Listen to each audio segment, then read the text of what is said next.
Hello friends, welcome to my YouTube channel. तो friends, आज हम रामधारी सिंह दिनकर जी का जीवन परिचय, उनकी रचनाएं, काव्य संग्रह, आलोचनात्मक पुस्तकें, गद्य की अन्य रचनाओं, उनको कौन कौन से पुरस्कार एवं सम्मान से सम्मानित किया गया, उसके बारे में पढ़ने वाले हैं। तो फ्रेंड्स, सबसे पहले हम रामधारी सिंह दिनकर जी का जीवन परिचय देख लेते हैं। रामधारी सिंह दिनकर जी का जन्म कब हुआ था? 23 सितंबर 1908 ईस्वी को इनका जन्म हुआ। कहाँ पे हुआ था? बिहार के बेगूसराय जिले के सिमरिया गांव में इनका जन्म हुआ था।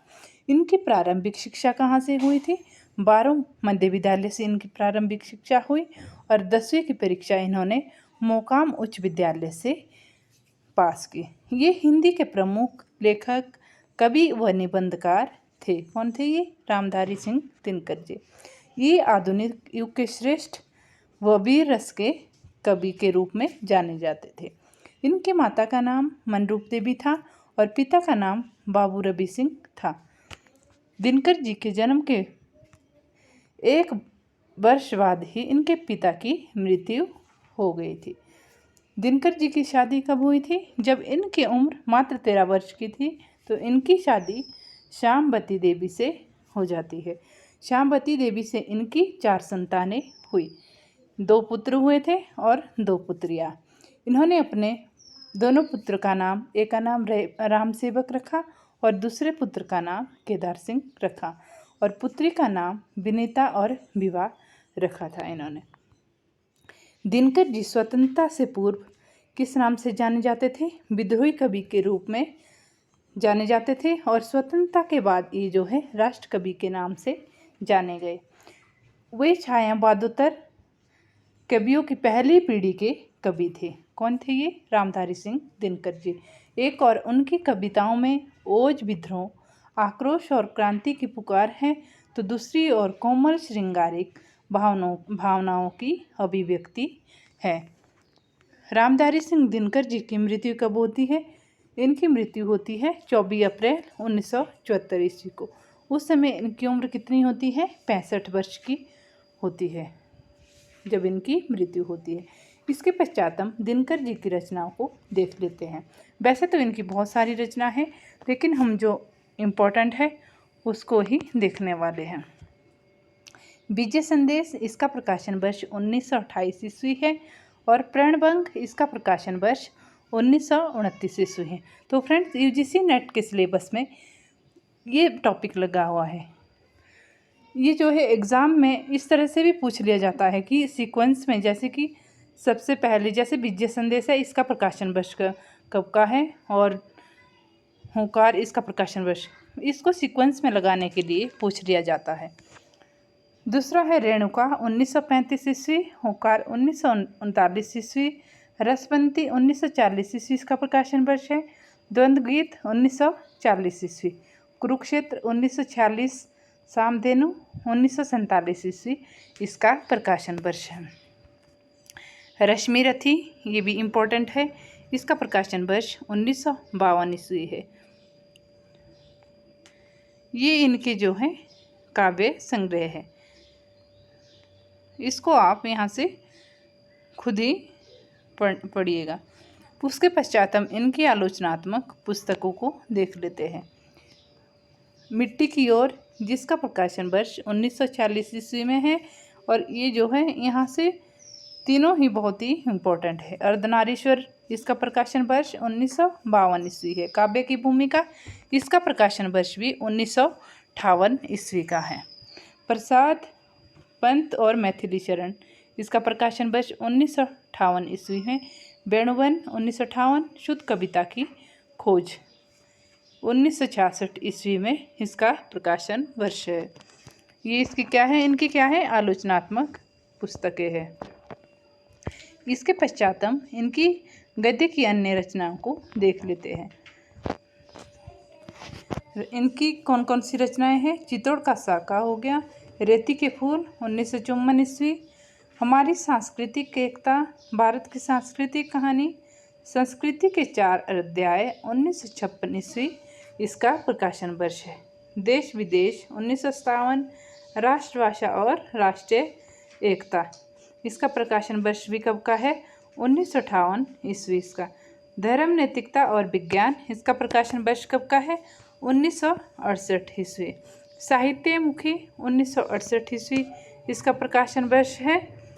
और राष्ट्रभाषा आंदोलन और गांधी जी 1968 ईस्वी, इसका प्रकाशन वर्ष है। हेराम 1969 ईस्वी, इनका प्रकाशन वर्ष है। दिनकर की डायरी 1973 ईस्वी, इसका प्रकाशन वर्ष है। आधुनिक बोध 1973 ईस्वी, इसका प्रकाशन वर्ष है। दिनकर के पत्र 1981, शेष और निशेष 1985 ईस्वी, इसका प्रकाशन वर्ष है।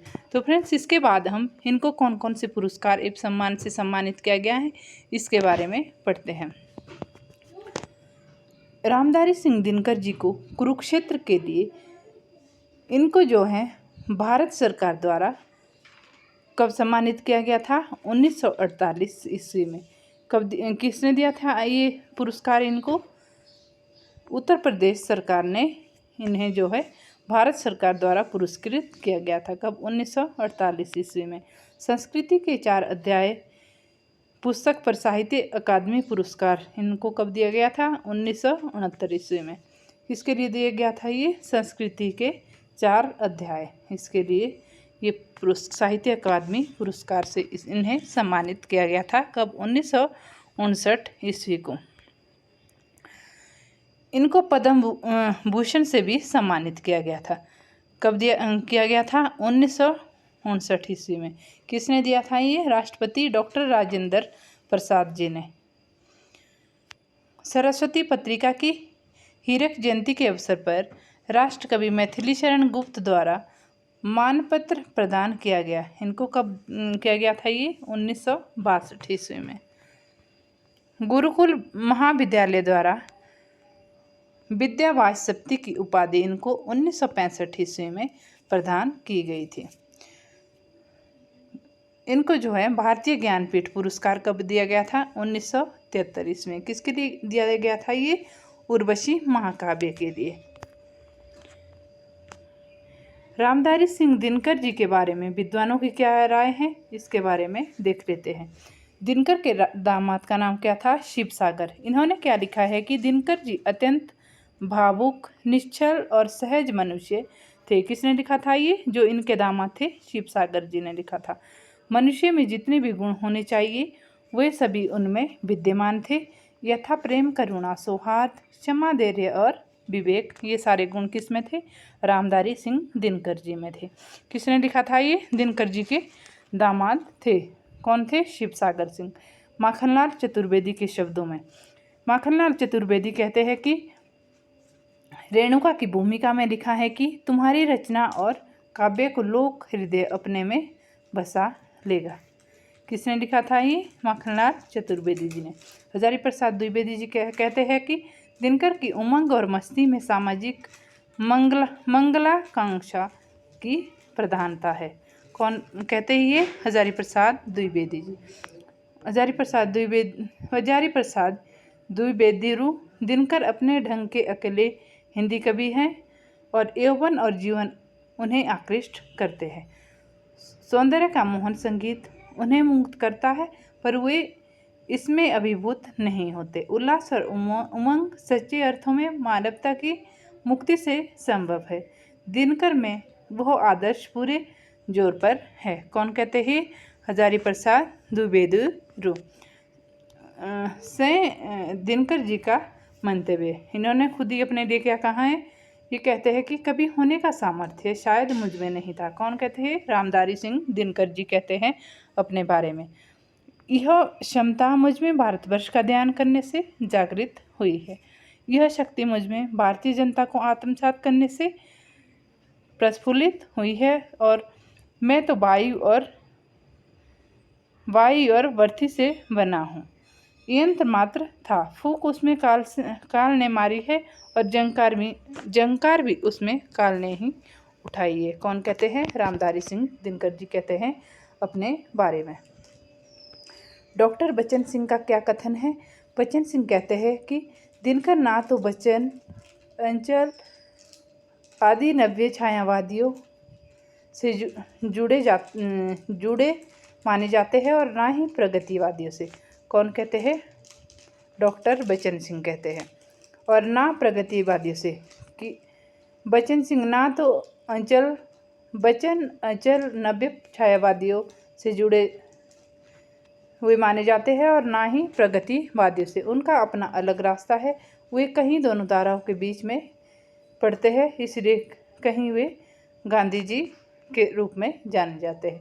ये कौन कहते हैं? डॉक्टर बच्चन सिंह के शब्दों में। तो फ्रेंड्स, आज हमने रामधारी सिंह दिनकर जी का जीवन परिचय, उनकी रचनाओं के अंदर उनके काव्य संग्रह, आलोचनात्मक पुस्तकें, उनको कौन कौन से पुरस्कार सम्मान से सम्मानित किया गया और उनके बारे में विद्वानों की क्या क्या राय रहती है आदि विषय के बारे में पढ़ लिया है। तो फ्रेंड्स, यदि आपको ये वीडियो पसंद आती है, लाइक शेयर और सब्सक्राइब जरूर कीजिएगा। इसी के साथ आज हमारी वीडियो समाप्त होती है। धन्यवाद।